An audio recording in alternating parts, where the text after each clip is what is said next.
ছাত্ৰ ছাত্ৰীসকল আজি মই ক্লাছ 9 মেথছৰ চেপ্টাৰ 6 ৰেখা আৰু কোণৰ ইন্ট্ৰডাকশ্যন পাৰ্ট মানে ধাৰণা অংশ আৰু এক্সাৰসাইজ 6.1ৰ কুৱেশ্যন নম্বৰ 1 আৰু কুৱেশ্যন নম্বৰ 2 আলোচনা কৰিম। যে ৰেখা আৰু কোণৰ বিষয়ে বহলভাৱে জানিবৰ কাৰণে আমি জানিব লাগিব যে ৰেখাখণ্ড মানে কি। এটা ৰেখাৰ অংশ বা খণ্ড একোটাক ৰেখাখণ্ড বোলে। মানে হ'ল ৰেখা এটাৰ বহুতো অংশ থাকিব পাৰে, অসীম সংখ্যক খণ্ড থাকিব, তাৰে একোটা অংশক বা খণ্ডক আমি ৰেখাখণ্ড বোলে। ৰেখাখণ্ডৰ দুটা মূৰবিন্দু থাকে, এটা থাকিব প্ৰাৰম্ভিক আৰু এটা থাকিব অন্তিম। ইয়াৰে চিত্ৰত এ আৰু বি হ'ল, এ হ'ল প্ৰাৰম্ভিক আৰু বি হ'ল অন্তিম। এতিয়া আহিলে ৰশ্মিও একেই হয় যে ৰেখাৰ অংশ কিছুমান, কিন্তু ইয়াৰে ৰেখাখণ্ড এটাক যদি আমি এটা দিশত অসীমলৈ বঢ়াই দিওঁ তেতিয়াহ'লে ইয়াৰ ৰশ্মিৰ উৎপন্ন হ'ব। গতিকে ৰশ্মিৰ মূৰবিন্দু থাকিব এটা, গতিকে ইয়াৰ প্ৰাৰম্ভিক বিন্দু থাকিব কিন্তু অন্তিম বিন্দু নাথাকে। ৰেখাৰ কিন্তু কোনো মূৰবিন্দু নাথাকে। কোণ, ইয়াতে চিত্ৰত এ বি চি এটা কোণ আৰু ইয়াৰে কোণ উৎপন্ন হৈছে এ বি আৰু বি চি ৰশ্মিয়ে বি বিন্দু কাটিছে, সেয়েহে এ বি চি কোণটো উৎপন্ন হৈছে। ইয়াৰে এই ৰশ্মি বা এ বি আৰু বি চি হ'ল ৰশ্মি বা বাহু, আৰু এই ৰশ্মি দুডালে যিটো বিন্দু কটাকটি কৰিছে মানে মিলিত হৈছে সেই বিন্দুটোক কোৱা হয় শীৰ্ষবিন্দু। এতিয়া কোণ, যেতিয়া দুডাল ৰশ্মি বা বাহু একেটা উমৈহতীয়া মানে সাধাৰণ বিন্দুত লগ লাগে বা কটাকটি কৰে তেতিয়া কোণৰ উৎপন্ন হয়। চিত্ৰত এ বি আৰু বি চি ৰশ্মি দুডালে বি বিন্দুত কোণ এ বি চি উৎপন্ন কৰিছে। এতিয়া সন্নিহিত কোণৰ বিষয়ে আলোচনা কৰিম। সন্নিহিত কোণ, দুটা কোণক সন্নিহিত ক'ব যদি সিহঁতৰ এটা উমৈহতীয়া শীৰ্ষবিন্দু থাকে আৰু সিহঁতৰ এটা সাধাৰণ বা উমৈহতীয়া বাহু থাকে, আৰু উমৈহতীয়া নোহোৱা বাহু দুডালে উমৈহতীয়া বাহুৰ বিপৰীত দিশত থাকে। ইয়াতে চিত্ৰত কোণ 1 আৰু কোণ 2 এই দুটা সন্নিহিত কোণ। চিত্ৰত এ বি আৰু বি চি হ'ল উমৈহতীয়া নোহোৱা বাহু আৰু বি ডি হ'ল উমৈহতীয়া বাহু।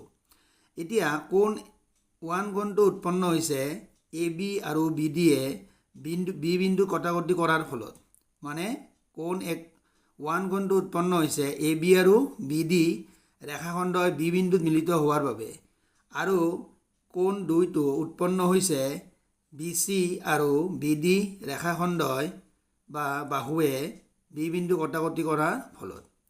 এতিয়া এই দুয়োটা কোণৰে বি ডি হ'ল সাধাৰণ বাহু আৰু ইয়াৰে দুয়োটা কোণেই বি বিন্দুত উৎপন্ন হৈছে, দুয়োটা কোণ বি বিন্দুত উৎপন্ন হৈছে, সেয়েহে বিটো উমৈহতীয়া বিন্দু মানে শীৰ্ষবিন্দু। এতিয়া উমৈহতীয়া নোহোৱা বাহু দুডাল হ'ল ইয়াৰে এ বি আৰু বি চি, গতিকে এ বি আৰু বি চি বাহু দুডাল বি ডি ৰশ্মি মানে বাহুৰ উমৈহতীয়া বাহু বি ডিৰ বিপৰীত দিশত আছে। যদি একে দিশত থাকিলে হয় তেতিয়া আমি কোণ 1 আৰু 2ক সন্নিহিত নকলো হয়। এতিয়া যদি উমৈহতীয়া নোহোৱা বাহু দুডালে এডাল ৰেখাৰ উৎপন্ন কৰে, মানে এই চিত্ৰত অ' এ আৰু অ' বি হ'ল উমৈহতীয়া নোহোৱা বাহু, আৰু এই উমৈহতীয়া নোহোৱা বাহুৱে এডাল ৰেখাৰ উৎপন্ন কৰিছে, মানে ৰেখাডাল হ'ল এ অ' বি ৰেখাৰ উৎপন্ন কৰিছে। গতিকে ইয়াৰে সন্নিহিত কোণ এ অ' চি আৰু বি অ' চি কোণৰ সমষ্টি 180 ডিগ্ৰী হ'ব, আৰু এই কোণ দুটাক আমি ক'ম ৰৈখিক জুৰীয়া কোণ। যদি দুটা উমৈহতীয়া নোহোৱা বাহু দুডালে এডাল ৰেখাৰ উৎপন্ন কৰে তেতিয়া ইয়াৰ সন্নিহিত বাহু দুটাক আমি ৰৈখিক জুৰীয়া কোণ বুলি ক'ম। যদি কোণ এ অ' চি আৰু কোণ বি অ' চি মানে হ'ল সন্নিহিত কোণ এ অ' চি আৰু বি অ' চি কোণ, এই দুটা কোণৰ যোগফল যদি মানে সমষ্টি 180 ডিগ্ৰী হয় তেন্তে উক্ত কোণ দুটা ৰৈখিক জুৰীয়া কোণ বোলে, বা উমৈহতীয়া বাহু দুডালে এডাল ৰেখাৰ উৎপন্ন হ'ব বা উৎপন্ন কৰে। নেক্সট আহিল যদি এডাল ৰশ্মি ইয়াতে চিত্ৰত OC ৰশ্মিডাল AOB ৰেখাৰ ওপৰত আছে। গতিকে যদি এডাল ৰশ্মি এডাল ৰেখাৰ ওপৰত থাকে তেন্তে সন্নিহিত কোণ দুটাৰ সমষ্টি 180 ডিগ্ৰী হ'ব। যদি ৰশ্মি OA আৰু যদি ৰশ্মি OC AOB ৰেখাৰ ওপৰত থাকে তেন্তে AOC আৰু BOC কোণৰ যোগফল 180 ডিগ্ৰী হ'ব। কুৱেশ্যন 1 চিত্ৰত AB আৰু CD ৰেখাই O বিন্দুত কটাকটি কৰিছে। যদি ইয়াৰে AOC কোণ মানে এই কোণটো আৰু BOE কোণ এই কোণ দুটাৰ সমষ্টি মানে যোগফল 70 ডিগ্ৰী আৰু ইয়াৰে BOD কোণটো হ'ল 40 ডিগ্ৰী মানে 40 ডিগ্ৰী, তেন্তে BOE মানে এই কোণটো আৰু আমাক প্ৰত্যাৱৰ্তী COE কোণ নিৰ্ণয় কৰিব দিছে। এতিয়া BOE কোণ প্ৰত্যাৱৰ্তী COE মানে হ'ল এই কোণটো আমাক উলিয়াব দিছে। মানে প্ৰত্যাৱৰ্তী COE মানে হ'ল 360ৰ পৰা যদি আমি COE কোণটো বিয়োগ কৰোঁ তেতিয়াহ'লে আমি প্ৰত্যাৱৰ্তী COE কোণটো পাম। এতিয়া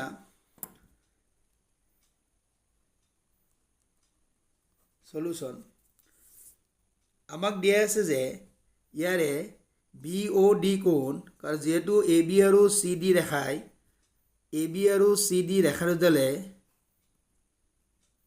এইটো সাপোজ A আৰু B আৰু C আৰু D AB আৰু CD ৰেখা দুডালে O বিন্দুত কটাকটি কৰিছে। গতিকে ইয়াৰে BOC কোণ আৰু AOD কোণ হ'ব বিপৰীত কোণ আৰু এই বিপৰীত কোণ দুটা সমান হ'ব আৰু ইয়াৰে আনযোৰ বিপৰীত কোণ হ'ল BOD আৰু AOC এই দুটা কোণো সমান হ'ব। যদি দুডাল ৰেখাই কোনো এটা বিন্দুত কটাকটি কৰে তেতিয়াহ'লে ইয়াৰ বিপৰীত কোণ মানে সন্নিহিত নোহোৱা কোণ দুটা সমান হ'ব। এতিয়া ইয়াৰে আমাৰ AB আৰু CD ৰেখা দুডালে O বিন্দুত কটাকটি কৰিছে। গতিকে ইয়াৰে AOC কোণটো আৰু BOD কোণটো হ'ব বিপৰীত কোণ। গতিকে আমি পাম যে AOC কোণ সমান BOD কোণ সমান 40 ডিগ্ৰী আৰু এই কোণ দুটাক আমি ক'ম বিপৰীত কোণ। এইটো হ'ব বিপৰীত কোণ। গতিকে AOC কোণটো আমি 40 ডিগ্ৰী মানে পালোঁ। এতিয়া আমাৰ উলিয়াব লাগে যে BOE কোণটো উলিয়াব লাগে। ইয়াতে আমাক দিয়া আছে যে AOC আৰু BOE কোণৰ সমষ্টি 70 ডিগ্ৰী। এইটো আমাক দিয়া আছে।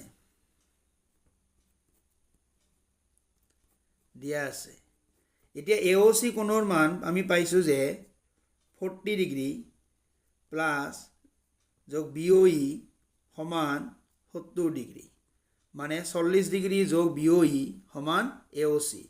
ইয়াতে আমি লিখিব পাৰোঁ যিহেতু AOC কোণটো 40 ডিগ্ৰী। এতিয়া BOE কোণটো আমি পাই যাম যে 70ৰ পৰা 40টো বিয়োগ হ'ব। গতিকে এই BOE কোণটো হ'ল 30 ডিগ্ৰী। এতিয়া আমাৰ উলিয়াব আছে যে BOE কোণটো আমাৰ পাই গ'লোঁ। এতিয়া আমি যেহেতু প্ৰত্যাৱৰ্তী COE উলিয়াব দিছে গতিকে আমি প্ৰথমতে COE কোণটো উলিয়াব লাগিব। COE কোণটো উলিয়াবৰ পিছত 360ৰ পৰা আমি যদি COE কোণটো বিয়োগ কৰোঁ তেতিয়াহ'লে আমি প্ৰত্যাৱৰ্তী COE পাম। যিকোনো কোণৰ প্ৰত্যাৱৰ্তী কোণ উলিয়াবলৈ দিলে আমি 360ৰ পৰা সেই কোণটো বিয়োগ কৰিম।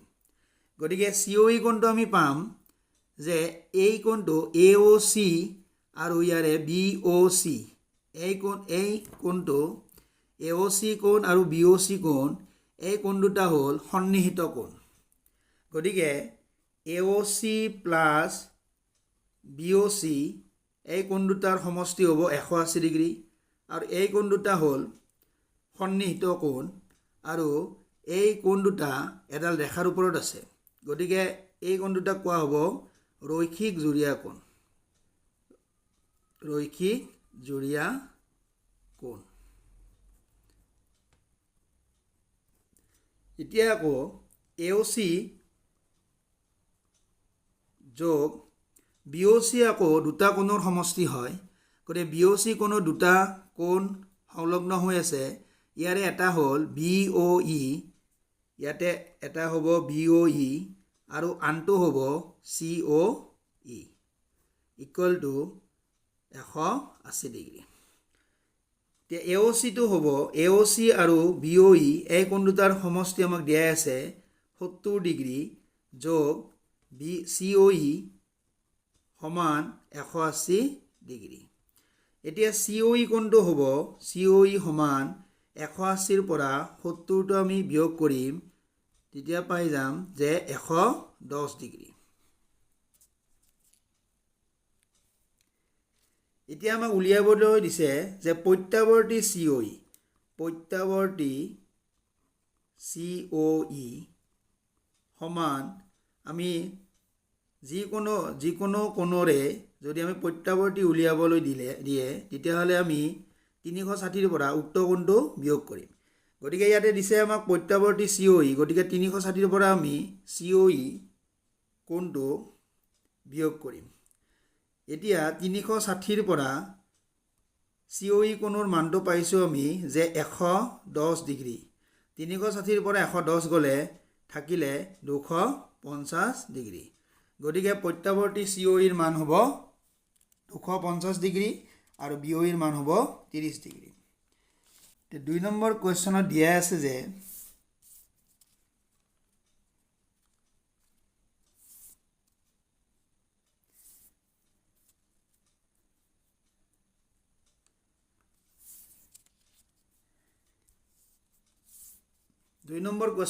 আছে যে চিত্ৰত XY আৰু MN ৰেখাডালে O বিন্দুত কটাকটি কৰিছে যদি ইয়াৰে POY 90 ডিগ্ৰী, মানে হ'ল OP XY ৰ ওপৰত লম্ব। গতিকে POY টো 90 ডিগ্ৰী দিয়াই আছে আৰু A অনুপাত B এই কোণ দুটাৰ অনুপাতটো আমাক 2:3 দিয়াই আছে। তেন্তে C নিৰ্ণয় কৰা। আমি জানো যে অনুপাত মানে হ'ল তুলনা কৰা। এটো হ'ল 2 গুণ আৰু বিটো হ'ব 3 গুণ। গতিকে ইয়াৰে আমাৰ POY টো দিয়াই আছে। POY আৰু POX এই কোণ দুটা সন্নিহিত কোণ আৰু এই সন্নিহিত কোণ দুটা এডাল ৰেখাৰ ওপৰত আছে। গতিকে সলিউশন এতিয়া আমি কৰিম যে POX plus POY equals to পাম 180 ডিগ্ৰী। যিহেতু এই দুটা ৰৈখিক জুৰীয়া কোণে হ'ব, গতিকে আমি লিখিব পাৰোঁ ৰৈখিক জুৰীয়া কোণ। বা এইটো আমি এনেকৈ প্ৰমাণ কৰিব পাৰোঁ যে POX টো মানে OP টো যদি XYৰ ওপৰত লম্ব হয় তেতিয়াহ'লে ইয়াৰে POX আৰু POY দুয়োটা কোণেই 90 ডিগ্ৰী হ'ব, ৰৈখিক জুৰীয়া কোণ। এতিয়া POX টো হ'ব POX প্লাছ POY মানটো আমাক দিয়াই আছে 90 ডিগ্ৰী সমান 180 ডিগ্ৰী। গতিকে POX টো হ'ব 180ৰ পৰা 90টো বিয়োগ কৰিম, গতিকে পাম আমি 90 ডিগ্ৰী। এই POXৰ মানটো আমি পাইছোঁ যে যিহেতু POY 90 ডিগ্ৰী, POYৰ মানটো আমাক দিয়াই আছে। এতিয়া POXৰ মানটো পালোঁ যে POX মানে আকৌ দুটা কোণৰ সমষ্টি। গতিকে POX মানে আমি লিখিব পাৰোঁ যে A আৰু B কোণৰ সমষ্টি সমান 90 ডিগ্ৰী। কিন্তু ইয়াৰে আমাক দিয়াই আছে যে A অনুপাত B, A আৰু Bৰ অনুপাতটো হ'ব A কোণটো আৰু B কোণটো 2:3। গতিকে আমি ধৰি ল'ম যে ধৰা হ'ল Aটো হ'ব 2x আৰু B হ'ব 3x। এতিয়া A আৰু B কোণৰ যোগফল আছে আমাৰ 90 ডিগ্ৰী। গতিকে 2x আৰু 3x যদি আমি যোগ কৰোঁ তেতিয়াহ'লে 90 ডিগ্ৰী পাম। গতিকে 2x আৰু 3xৰ যোগফল 90 ডিগ্ৰী।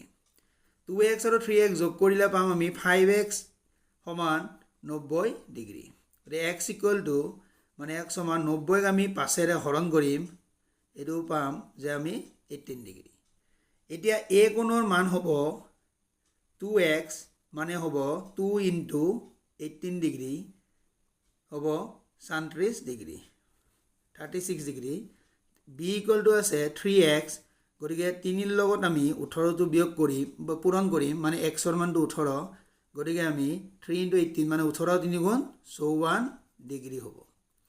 এতিয়া আমাক উলিয়াব দিছে যে c কোণটো, ইয়াৰে c কোণটো MOY বিপৰীত কোণ, যেহেতু আমাৰ MN আৰু XY ৰেখা দুডালে কটাকটি কৰিছে, O বিন্দুত কটাকটি কৰিছে, গতিকে c সমান cটো হ'ব MOY সমান হ'ব, আৰু c ইকুৱেল টু MOY এইটো হ'ব বিপৰীত কোণ।